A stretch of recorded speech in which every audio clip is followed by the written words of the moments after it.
Hey guys, Prince of Macedon here, and before I start my questions and answer session, I want to show you this really quick. Look at this.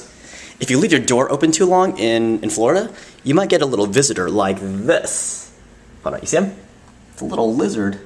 I'm gonna try to pick him up and try to set him free because there's no food in this house. I mean, nothing for him to eat. I don't think he wants to eat pizza, so let me try to get this guy. Let's set this up here, and let's see if I can grab him for you guys. Don't move.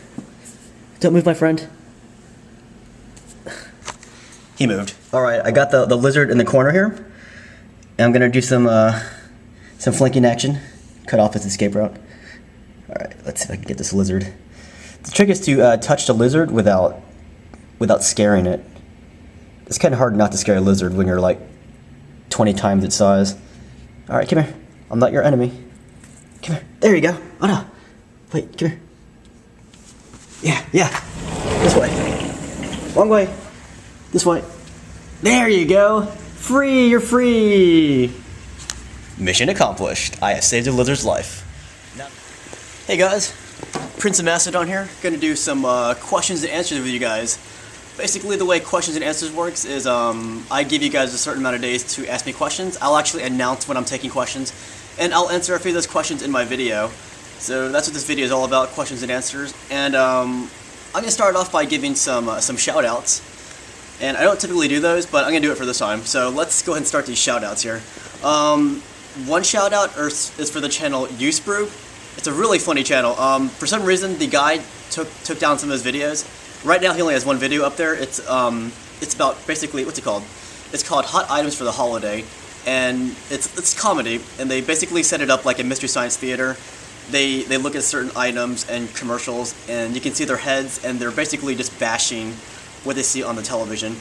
But that's a really funny video, and it's really relevant to the holidays. But they have this really funny one where they're lampooning the old Superman cartoon. It's really funny, and once again, it's set up in the style as Mystery Science Theater. So if you like that kind of humor, then definitely check out that channel. Once again, that's YouSprube. Another funny channel is TheIdiocyWizard. He's this kid. I'm not sure who he is really. He subscribed to me. I watched some of his videos. They're really funny. He has this one. It's called Orange Revolution, and that's basically him. He's like talking to some oranges, and then they lead this revolt. And it's really like random / weird humor, and that's the kind of humor I like. And I really like that channel. It's pretty funny. Who else? Oh, WRH90059 from New Zealand. He does gaming videos, and he also does adventure videos. And basically, he shows himself around New Zealand. So I consider this guy to be the Prince of Macedon of New Zealand, so I really like his channel. I like all his videos too. Who else? Oh, there's Ikive04. She just became a partner recently, so she's a fellow partner, and she's actually half Filipino, half Australian, and she lives in Australia. She's really funny, but she does a lot of singing videos. But what I like most are her videos where she shows us around the Australian area. It's pretty sweet. She recently did this video series about her trip to Brisbane where she met other YouTube partners. That was pretty funny. What else? Who else do I want to give a shout out to? Oh, stephenpaultaylor. He also became a YouTube partner recently, just like myself. But he's from Canada, him and his partner. They're both from Canada actually, but they live in Germany now, and they make these really awesome music videos. And the songs are really good, but I just want to warn you, if you're under the age of 18, you might not want to watch it because the theme of their songs is really adult-like. But if you're over 18 and you want to see something really funny, check out stephenpaultaylor's channel. It's really funny. Alright, let's go ahead and get into the questions and answer session. First question will come from Alysso23E. It says, "Hey Palm, for your next Q&A, can you answer this question? What country are you from?" Well, easily, I'm American. I was born in the U.S. I was actually born in the South. I never picked up the accent, but if you're wondering about my heritage, well, my family, I mean, like, my ethnicity is from the Philippines. So I'm not sure if you can tell, but yeah, I am Filipino. That's the same place where Manny Pacquiao comes from. He's the boxer. Alright, next one comes from The Sweden Rules 100. I believe he's from Sweden.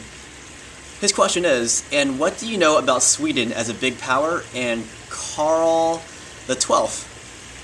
Well, I don't know much about, Charles XII. I do know that he fought in the Great Northern War, and it was after their defeat of Sweden. That's when Sweden they sort of went downhill. But what I do know most about Sweden is Gustavus Adolphus. He fought in the 30 Years' War, and he was the hero of the Battle of Breitenfeld. And he is the person who put Sweden on the map as a major European military power, and that's when Sweden was great. It was like the golden age of Sweden. I love that guy.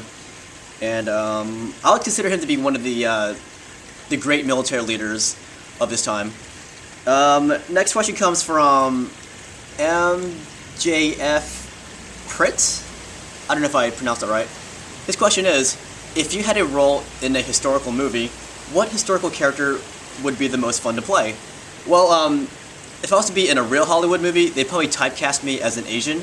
So what kind of Asian role would be suited for me? For a historical figure? Well, to me, I think a very historical Asian figure from the Philippines would probably be Manny Pacquiao. He's a modern-day boxer, but historically speaking, he's probably the greatest athlete to come out of the Philippines, like, ever.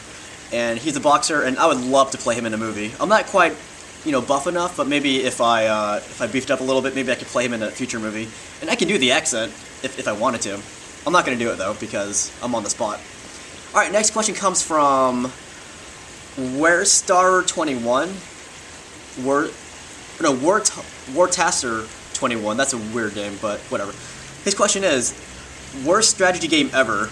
I really don't want to answer that because I think it's calling out the companies who made it. But since they make money off of us, I think it's only fair that I should be able to criticize their games, because if they're making us pay for their games, then I think they probably want our feedback so they can make their games better in the future. So, worst strategy game I ever played would be Order of War.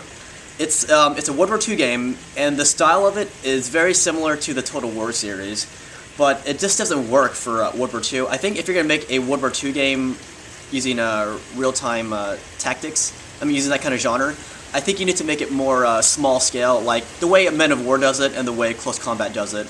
If you make it too grand, and it just doesn't feel like World War II anymore, it just feels like you're just moving these troops around without any thought. I don't like the game at all. If I can play a World War II real-time strategy game, it's going to be Men of War, Close Combat. Even Company of Heroes is better than Order of War. Alright, next question comes from the Nugget Blubber. His question is, what do you think the government that's hiding in Area 51, whether it be extraterrestrials or etc.? Well, I'm pretty sure they're hiding the Starship Enterprise there, and maybe some of those ships from Independence Day. I'm very confident of that. Next question comes from Paha the Car 5. His question is, actually his name is Paja the Car 5. His question is, what do you think about Serbia and Serbian history? And he wrote this Serbian greeting. It's Pozdrav is Serbije. Is that right?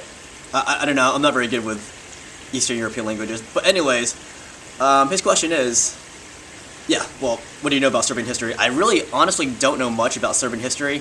I do know they fought off the Avars during the reign of the Byzantine Emperor Heraclius. And that's really all I know about Serbian history. I mean, for like, from back then. Modern day history, it's a lot more chaotic, and I didn't want to go into that, but I do know a little bit about Serbian history, but not much. I do know they have a really awesome medieval period, but I don't really know the details, and I don't want to say it and be wrong. But it's really cool, though. Next question comes from I'm Craze. His question is, has YouTube made a change in your life, like your profession or the food you eat? Actually, it has not made any change in my life whatsoever. I'm still eating really crappy food like pizza and burgers. So really, there's really no change in YouTube. It hasn't really changed anything about me. It has given me a nice forum to talk about like gaming stuff and travel stuff with people I've never met. So in that regard, I want to be thankful for YouTube for connecting me to people across the globe and to people in the United States, Canada, just everybody. I really like meeting new people. Next question comes from El Capalo 2. His question is, since I'm on your friends list, and disrespecting your friends gets someone blocked, do I get blocked for disrespecting myself in your channel? I would say yes. If I see yourself disrespecting yourself, I'm probably gonna block you just for your own safety. Yeah, I'm hardcore. Alright, next question comes from the consular candidate.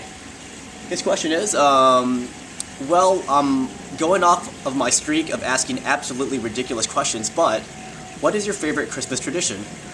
I actually have two favorite Christmas traditions. That would be giving gifts and opening gifts.